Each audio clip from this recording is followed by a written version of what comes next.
All right, welcome everybody. I am here to talk to you today about assessment in the age of large language models. You've probably encountered these in the news, or maybe through gossip, or through social media, Twitter, Facebook, and the like.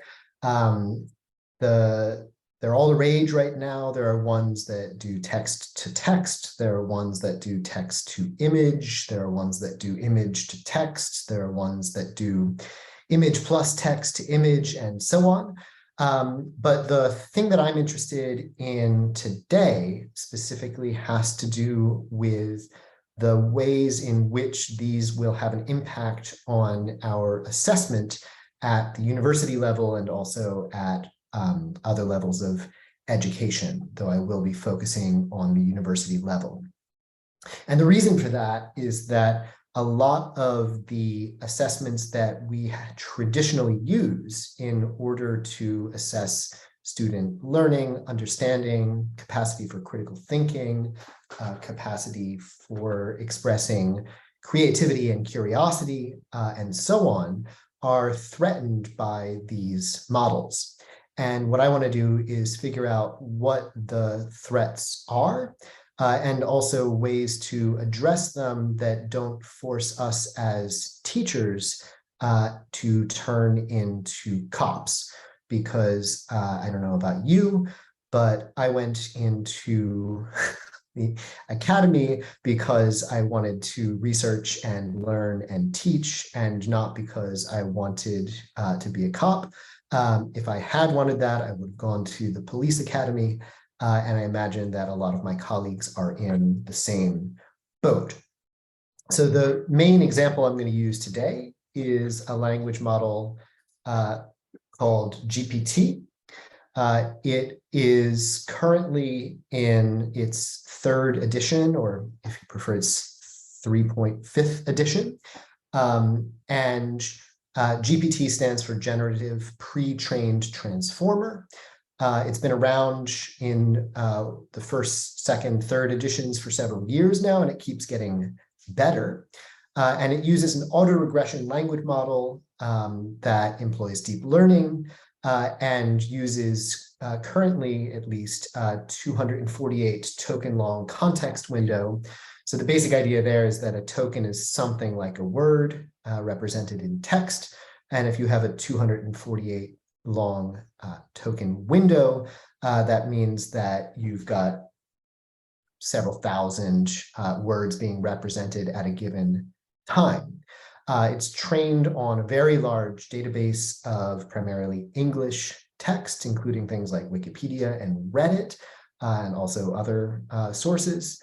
And the most recent, or the second most recent version of this has 175 billion parameters, and it's trained basically in the same way that your autocorrect or your predictive text is trained. It's going to try to tell you what the next word should be based on patterns of word use by other people in other contexts, except that it's generative in a way that your predictive text for, say, search is not, because predictive text for search might give you 1 or 2 additional tokens based on what you already put in, whereas this will give you some 1,000 or so.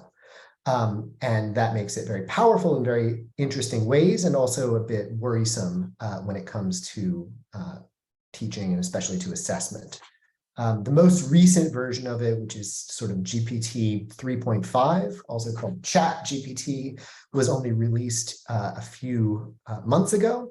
And it's even more powerful than the last one that I looked at. And we can expect that GPT-4 will probably be released this year, 2023, maybe next year, but most likely this year. And probably it will be even more powerful. So tricks that you might have to overcome or challenge the current models may not work in the near future. And this is worth bearing in mind as we design assignments and think about what we actually want our students to learn and how we want them to demonstrate their skills. So let me give you an example of how this kind of works. At the OpenAI website where GPT is available, they point out a bunch of different things that it can do. So it can correct for grammar. So you can give it a sentence or a paragraph and say, please correct the grammar. And it will do that. And it does a pretty good job. It can do some translation. It can generate code. It can answer questions that are answerable based on the training data that it is trained on. So that will be historically limited, right? So the most recent version, I believe, the training data terminates in 2021. So anything that happened after that, it will either tell you that it doesn't know what to say, or it will make something up. And this making up, or what's sometimes in this area called hallucination, is quite an interesting phenomenon and leads to interesting problems and kind of funny outputs sometimes. But one of the things that struck me when I was looking at the examples that OpenAI give for the uses of their software is generating an essay outline. So here's what it looks like when they tell you about it. They say, here's a prompt you can give to GPT-3. It's a single sentence. It just says, create an outline for an essay about Nikola Tesla and his contributions to technology. Right? Very simple. And there are things that you can specify, like which engine you want to use, how many tokens you want as an output, and various other slightly more sophisticated parameters, which I'm not going to go into here, but essentially what they do is control how random and how diverse the output is going to be. So if you put this prompt in, you might get something like the following. Here's a sample response. We've got a 5-paragraph essay with an introduction that mentions electricity and magnetism, which is pretty reasonable for Tesla. We've got a discussion of his contributions to the development of alternating current electricity as opposed to direct current, which is what Edison was more interested in. And there was kind of a big conflict between them. So this would be something worth including in such an essay. We've got stuff about the Tesla coil, stuff about X-rays, and his legacy. This is not a terrible essay outline. And if my students used this kind of prompt to give themselves an outline and then went and did the research themselves and wrote their own essays, I don't think I'd even be bothered by that. And if they wrote it themselves and then they also used GPT to help improve their spelling and grammar, again, I don't think I'd be particularly bothered by that. But what would start to bother me would be if they used this kind of system to generate the whole essay.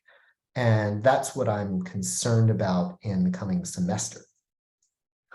And it's not just me. There's an article in The Guardian recently about the potential for full-on robotic writing, not just in Australian universities, but around the world.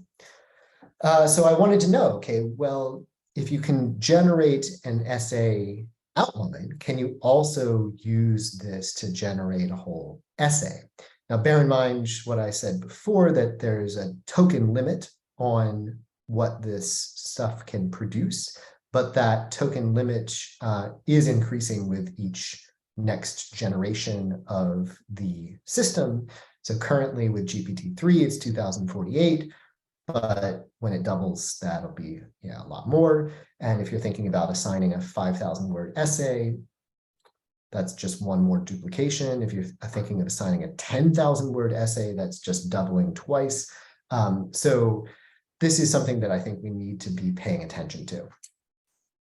So to kind of test things out, I just went and took some assignments that I had given last semester in the second half of the calendar year 2022. So these are assignments from 3 different classes that I taught. The one you're seeing now is from a first-year course. It was not a full essay assignment, but rather just a forum prompt that my students could respond to in order to get participation credit. And if you are familiar with the history of philosophy a bit, you probably will recognize the proper noun here. So the Euthyphro dilemma is a dilemma that is posed in one of Plato's dialogues. Essentially, what happens is Euthyphro is prosecuting his father for murder, and people tell him, well, that's maybe not the right thing to do. How are you so sure of yourself? Shouldn't you be loyal to your father? And he says, no, I know what's righteous. I know what's pious. And so I'm going to do this because I've got moral knowledge. And he's asked by Socrates, okay, well, what is righteous? What is pious? He says essentially that something is pious if and only if it is loved by the gods. There's a whole discussion about, well, sometimes the gods disagree, so maybe it's something like it's pious if and only if it's loved by all the gods and not hated by any of them. If you go from a polytheistic religious context to a monotheistic religious context, this ceases to be a problem. But in any event, it's often taken in philosophy to present a kind of dilemma, because the follow-up question is, okay, let's suppose that Euthyphro is right, that something is righteous or pious if and only if it's loved by the gods. There's a further question. Is it loved by the gods because it is independently righteous or pious? Or is it rather the case that it is pious because the gods love it? Right? So it's not just a question of the biconditional, but rather a question about causation or constitution. And whichever way you go, you run into problems, and that's what the Platonic dialogue explores. And we often teach this dialogue in philosophy. We often ask our students to analyze it and try to figure out what the best way to respond to it is. And so this is a prompt that I used last semester. So I went to ChatGPT, so not GPT-3, but the slightly more updated one, and just gave it my prompt without any tweaking whatsoever. And I took the very first response that it gave me. So you can prompt it with the same thing multiple times and try to get better responses, because there's some randomness in how the outcomes are generated. But for the purposes of this, I wanted to just see if I was completely naive, what might I get and how good or bad might it be? And this is what it gave me. So it says, this is dilemma. It's a philosophical problem posed by Socrates in this dialogue, which is true. And the dilemma is framed as a question. Is the pious loved by the gods because it's pious, or is it pious because it's loved by the gods, which is precisely correct. And then it has a short paragraph on the first horn of the dilemma, which is associated with what in philosophy we call divine command theory, and it basically gets that right. And then it's got another paragraph on the second horn of the dilemma, and it basically gets that right. And then it gives a few reasons why you might go one way or the other. And it doesn't really land on an answer. It just says like, well, on the one hand, on the other hand. And this is something that I've noticed quite a bit with GPT outputs. When it's forced to answer a somewhat controversial question, it'll often kind of refuse to do so and give this kind of wishy-washy on the one hand, on the other hand. But if the reasons that are associated with the one hand and the other hand are also kind of the right reasons, it's not that different from what you might get from an undergraduate student. And it expresses itself with perfect spelling and usually very good to perfect grammar. So if I had been scrolling through the forum for my class last semester and a student had posted this output, I probably would have given them credit, probably would have given them even high credit for this response. So that made me wonder, okay, is this something that has to do with like specific types of prompts? Because the way that these language models work is that they generate things based on the text on which they've been trained. And of course, the Euthyphro dilemma has been around for over 2 millennia, there's lots of text there. So you might think, okay, maybe with something more recent, it won't do as well. So I gave it a prompt from my epistemology class, which is for second-year students. And this prompt says that it's often suggested that people who adopt beliefs supported by fake news, relatively recent concept, are not to blame epistemically, technical term, because they're victims of the dynamics of the networks they inhabit. But people also, to some extent, choose and shape the networks that they inhabit, which might suggest that they're still distally responsible, indirectly. How can we best evaluate the blameworthiness of individuals and networks in such a complex environment? This is a relatively nuanced question about a relatively new phenomenon with pretty high-level vocabulary. So I was wondering, how is GPT going to deal with this? And again, it was pretty good. It said, well, it said what you see here: evaluating the blameworthiness of individuals and networks in the context of fake news can be complex. There's multiple factors, which is true. And then it sort of goes from, okay, here's a paragraph about individuals and the things that they might get wrong. And then it says, okay, but there's also networks and ways they can go wrong. Social media platforms use algorithms to surface and suppress different types of content. And then it gives the same kind of wishy-washy response as well. But again, if a student gave me this as just a forum response, which I would ordinarily expect them to spend maybe 10 to 15 minutes on, I think I would give this credit, probably full credit. It's not bad.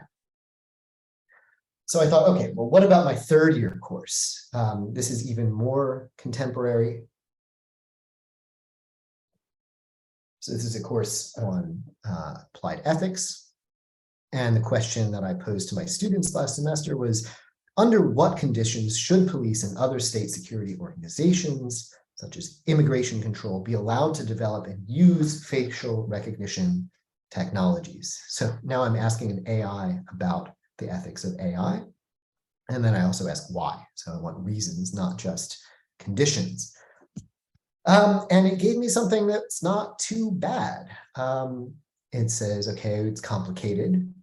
So again, it's being a little bit wishy-washy. But then it says, okay, here are some conditions, and it lists 5 in a bulleted list. And these are not bad reasons or conditions to take into account. So is it adequately tested? Is it accurate and reliable? Are there clear guidelines for using it? Are there adequate safeguards against misuse? Is there a compelling need for this for public safety? And is there some less invasive way to get the same result? And these are all things that would come up in a normal student response. And in fact, you see these in published papers. It doesn't go into as much detail as you might like. So it doesn't say, okay, these are, of these 5 reasons, here are the 2 that matter most, and here's why.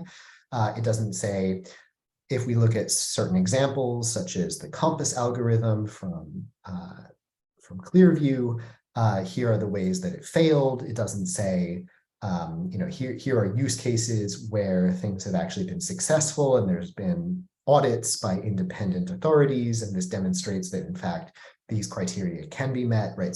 So for a full-on essay, this would not be adequate. But for a forum response, just to get participation points, again, I think this is probably better than the median response I get from undergraduates, even at the 3rd year level, even though most of them are pursuing a bachelor's degree in philosophy.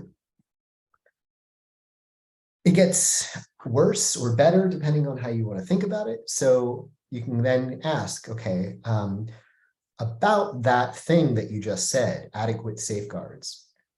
Suppose someone thought that adequate safeguards against the misuse of this technology could never be guaranteed, and that abuse and discrimination are just too dangerous to allow the police to use facial recognition. What evidence might they refer to, and how would their argument go? So this is taking one of the pieces of the output from GPT and feeding it back and saying, like, kind of pushing back and saying, okay, you say that this is a criterion, but what if someone thinks the criterion could never be met, or that it's too dangerous to try, and that we could never be sure that we'd succeeded in meeting it? And this is the kind of thing that in a good student essay we expect. We want them to be able to handle prolepsis, where they anticipate objections and walk you through the reasoning for why those objections don't succeed. So I asked it this as a follow-up, and I got a rather long response, which again was pretty reasonable. So it says, someone who argues that adequate safeguards against the misuse of facial recognition could never be guaranteed, and that the risks of abuse and discrimination are too high would make the following points. And it gave me, again, a bulleted list, 5 points, one about accuracy, which is a bit repetitive, one about transparency and oversight, which slightly less repetitive, one about privacy concerns, which is relatively new, one about abuse of power, and then something, again, kind of repetitive about alternatives that are less invasive. So, this is not going to be landing in a peer-reviewed journal, but that's the sort of thing where for a forum post getting participation points, I would be hard-pressed to not give credit here. Now, you might think, okay, well, maybe philosophy is just too easy to game with these language models. The Euthyphro problem has been around for a long time. There's just a huge amount of reporting in the news about new technologies like facial recognition, and so there's a ton of training data. What if we go to some other discipline that maybe is less of a hot topic in the news? So I took a prompt from someone at Macquarie with their consent that they used for an English assignment. And the prompt says, write an academic essay in which you choose a sonnet by Shakespeare and one by either Yeats or Donne. How do they meaningfully adapt the sonnet form, and how do they work within or against its conventions? Now, interestingly, when I gave this to GPT-3 a few months ago, the response was pretty weak. It was almost certainly a fail. But when I gave it to ChatGPT today, it was a bit more sophisticated. So here's the response. I'm not going to read the whole thing to you, but it does pick out Shakespeare's Sonnet 18, which is the one that begins, shall I compare thee to a summer's day? It gets some quotes from Sonnet 18, which are accurate. It identifies the rhyme scheme of the sonnet correctly. So A, B, A, B, C, D, C, D, E, F, E, F, G, G. And then it does pick out a Yeats poem, and it correctly says that in this Yeats sonnet, he only uses 12 lines instead of 14. It does make a mistake, though. It says that the final couplet of this 12-line poem is the one you see in the second to last paragraph here. That's actually not the last couplet, but the penultimate couplet.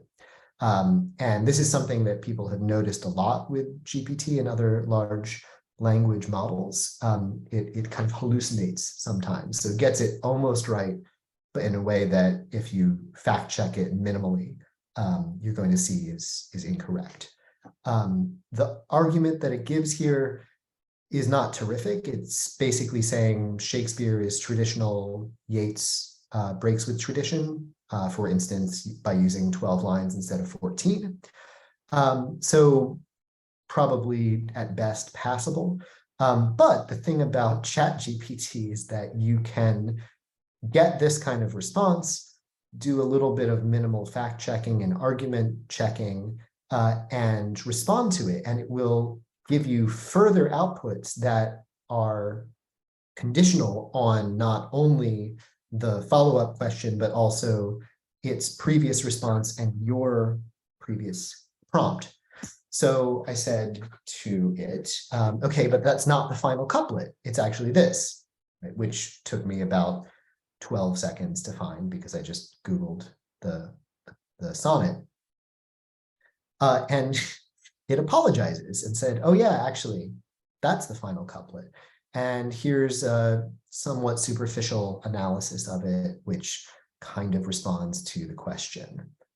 Again, not necessarily groundbreaking research here, but if it's something that's being evaluated for merely for participation points, I think a student could very easily string together this kind of thing, without showing their own prompts that they handed to ChatGPT, and get full participation or almost full participation points for forum work. You can even go further. You can say, okay, if I'm sophisticated enough to realize that I only got here's how Shakespeare is conventional and here's how Yeats is not, then I can tell it, well, you only mentioned this side of Shakespeare, but how did he push against the conventions that he was working within? So you can force it to give you some nuance. You can only do this if you know that it's not giving you nuance, right? So this becomes sort of interesting in a way because it means that, as with many tools, people who are already well-informed and sophisticated are the ones who are best able to take advantage of them. In the same way that people who have a lot of background knowledge are better able to run Google searches, people who know some stuff about poetry are going to be able to realize that the outputs that they're getting from a large language model are leaving things out and tell it to give them those things that it's leaving out, and then also evaluate whether those outputs are actually plausible. So, for instance, here, the response I got was close to interesting, and a minor amount of double checking revealed that whereas Sonnet 30 doesn't have the rhyme scheme that is mentioned here, A, B, A, B, C, D, C, D, E, F, E, F, G, G. Sorry, it doesn't have the A, B, A, B, C, D, C, D, E, E rhyme scheme. It does have an unusual rhyme scheme in Sonnet 66. It almost gets right. So Sonnet 66, if I recall correctly, is the unusual bit is in the second stanza, not the third stanza. So it does actually pick out a sonnet in which there is an unusual rhyme scheme, but it doesn't describe it correctly. If you pull up the sonnet and you just look at the last words of each of the lines and you know what rhyme is, then you're going to be able to correct this very easily. And it does correctly point out that there are homoerotic themes in Sonnet 20. So when it comes to content, it seems like it's doing relatively okay. And again, it's going to depend on whether this is something like a midterm essay or a final essay, where this kind of response is likely going to be at best just barely passing, or whether this is something like participation, where it likely is going to be credit worthy. So here are some uncontroversial points about the existing frameworks and models that are easily accessible. So things like ChatGPT, they're quick, free, and easy.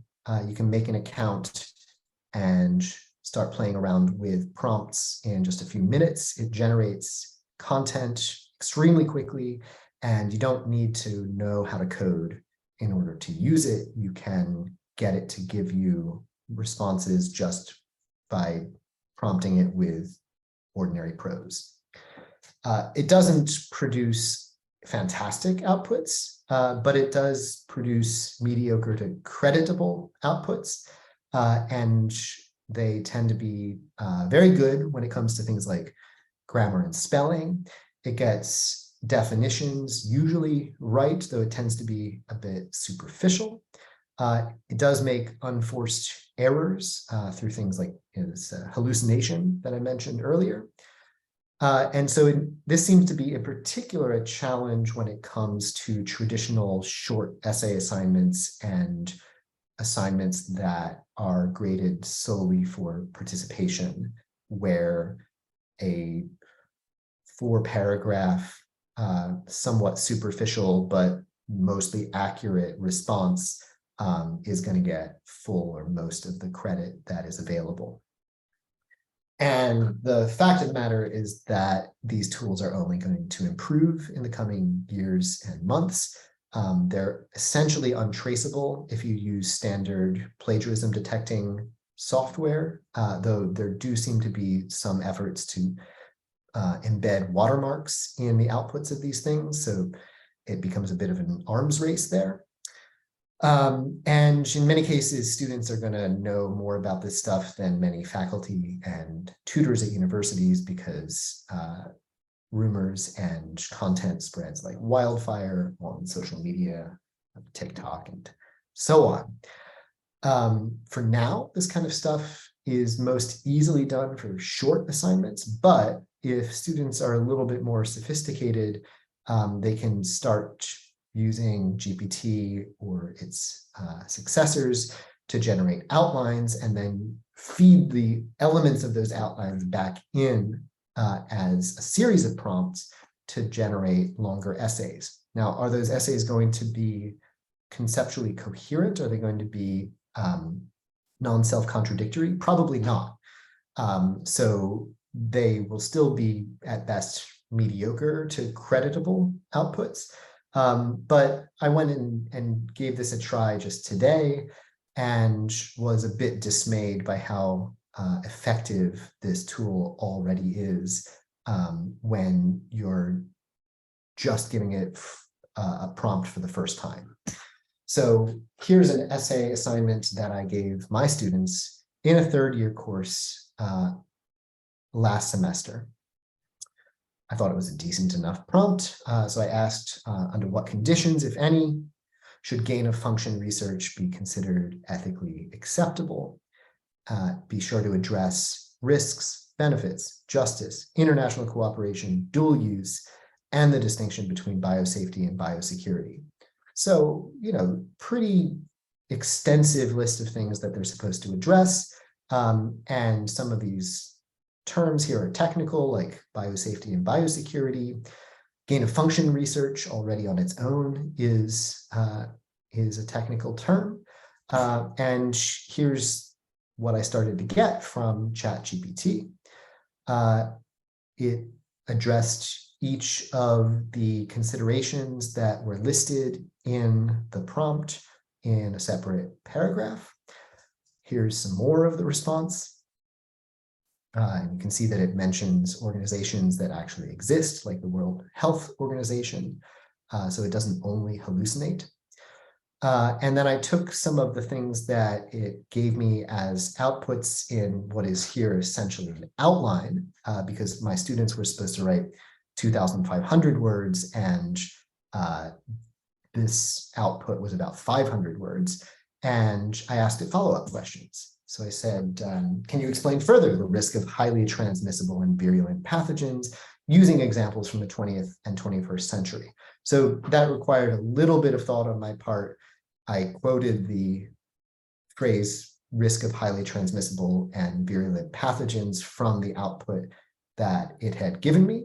And then I asked it for examples. And maybe some students won't know to ask for examples. Maybe they'll ask for something else, or maybe they just won't ask for anything additional. But even with this very small additional prompt, I got further content. And it's not bad. It mentions the 1918 flu pandemic. It mentions SARS. And it mentions H1N1 and H7N9, all of which existed, real things. You'll notice that it doesn't have any citations. So in order to turn this into an essay that would actually get a passing grade, the student would have to still do some additional research and find appropriate citations to associate with these paragraphs, probably expand them a bit. But you can go further. it even knows about COVID, and it gets things mostly right about COVID. You can continue asking it follow-up questions about the other outputs that it gives in the outline. So I asked it about examples of benefits as opposed to risks of gain-of-function research. Again, looking for things from the last 2 centuries. And it gave me some examples, including influenza, HIV, and again, COVID. Again, there's no citations, so that's worth bearing in mind. Here's a bit more of the output that it gave me. Not terrible. So then I asked it, okay, well, what about this other thing? When it comes to developing countries and marginalized communities in developed countries, can you give me some examples here? It did a pretty bad job with this one, so it didn't list any specific examples. It just sort of elaborated a little bit. But you could see how piecing together a mediocre essay and then doing a little bit of additional independent research on top of it would be plenty to come up with a 2,500 word essay in response to this question that I gave my third-year students last semester, and it goes on and on. So then I thought, okay, well, there's been a lot of controversy about hallucination when it comes to GPT in particular. So I said, can you give me some citations and put them in APA format? And the response here was kind of interesting. It said, here you go. Here's a list of 7 citations. I went and looked for these. As it turns out, only one of them exists, the last one. The others are all hallucinations. But they do have names of people who are actually involved in this kind of research. So this is essentially a very bad Google search that might turn up names of people that you could then put into Google Scholar and find actual articles by them and then cite those as evidence in the otherwise AI produced essay. Would they actually support the points that are made in the AI produced essay? Maybe, maybe not. Depends on how well the summaries come through, and also whether the students are doing due diligence on the things that they're citing. But if the instructor were not going back and double checking that actually, in fact, every single thing being cited does in fact support the point being made in the paragraph where it's cited, might be able to get away with it. So some slightly more controversial points to note about all this. One thing is that essays are not the be-all and end-all of assessment. There are other ways of assessing student learning, and it's important to bear in mind what assessments are meant to do in the first place. They're meant to track things like learning, understanding, critical thinking, engagement, creativity, and curiosity. So if we can't track those sorts of things anymore in a reliable way by assigning essays and grading them as we have in past years, then maybe we need to think of new types of assignments.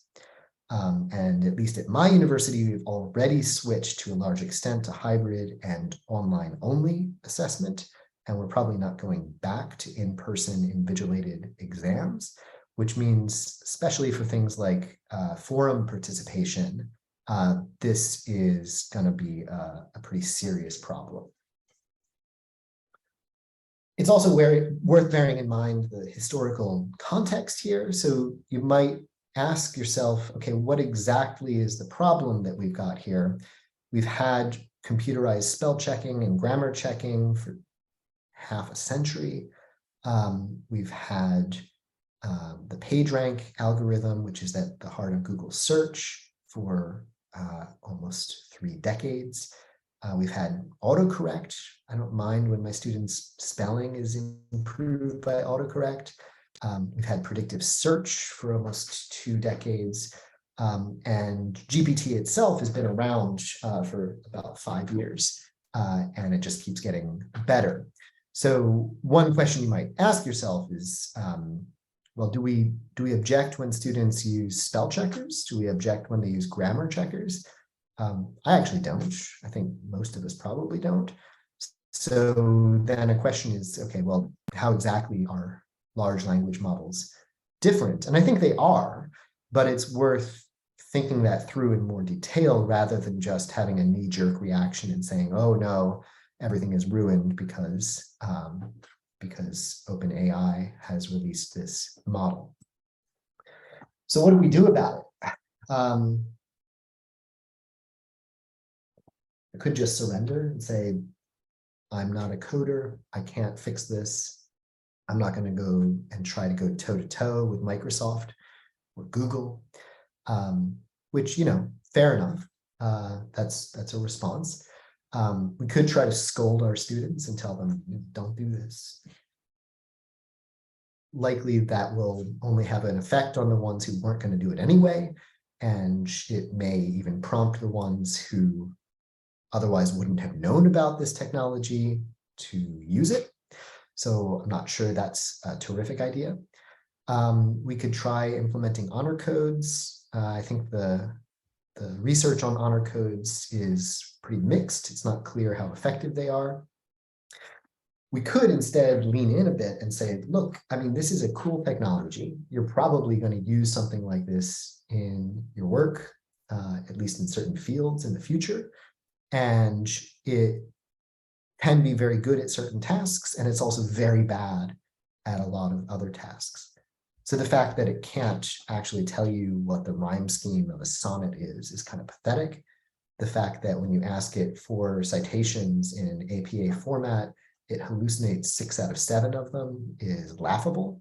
All of the links that it provided in that list, the DOIs, were broken. They were fake links, essentially.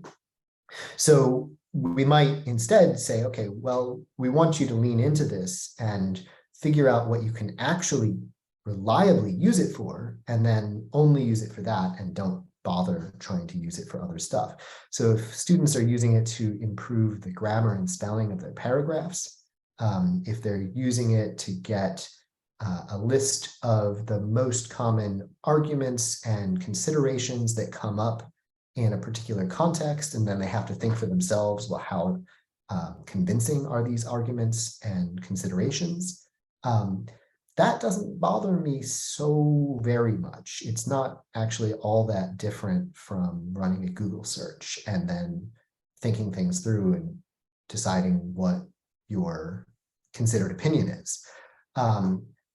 And so it seems to me that if we want to acknowledge that these tools are available, that we have very little way of stopping people from using them, and that we think that there are at least some legitimate uses, especially when they're done in the open, and others that are much more dodgy and unreliable, then we should think about different ways to lean in. So basically, I'm suggesting that we should try not to be Luddites when it comes to these new technologies. And 2 options that have occurred to me, and I'm not the only one who's thinking through options for how to deal with this stuff, are actually teaching people to use GPT or related large language models responsibly. So for instance, one thing you could do is teaching this at the individual level. You ask students to generate multiple responses to the same prompt or to slightly different versions, tweaked versions of an original prompt. Compare them to see how accurate they are, to see what kinds of mistakes they make, to see how superficial they are, how much they resemble sort of horoscopes where it's like, could be this, could be that. It's unfalsifiable, to see how wishy-washy they are, whether they actually take a stand and give strong reasons in favor of the stand being taken. and come up with an assessment based on that comparison, and then also reflect on the strengths and weaknesses of the tool based on that assessment. A slightly different way of doing the same thing would be to teach this tool sort of collaboratively, where you have a kind of daisy chain where, say, there's 4 students, each of them generates a couple of outputs, and then the other 3 evaluate those.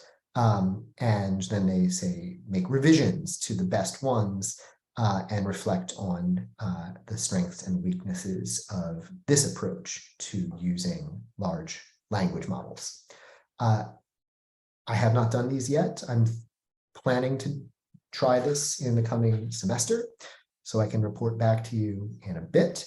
But it seems to me that this is perhaps more promising than either surrender or scolding, and may also be more promising than trying to implement something like an honor code.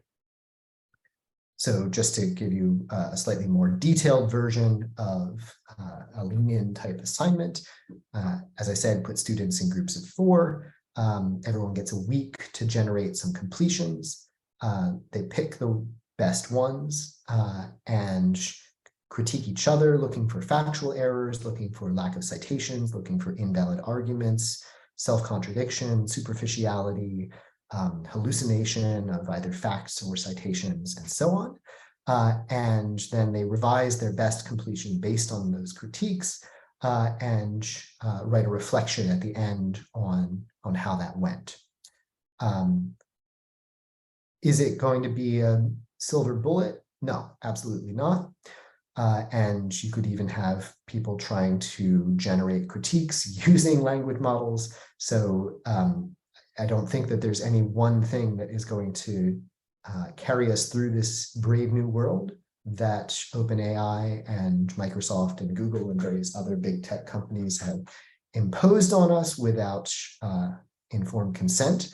But the fact that this is the world we're living in is a reason, I think, to try to come up with some creative responses and solutions. And I hope that this is one that might be appealing to some of the folks watching today. So thanks for your attention. This has been Mark Alfano on assessment in the age of large language models.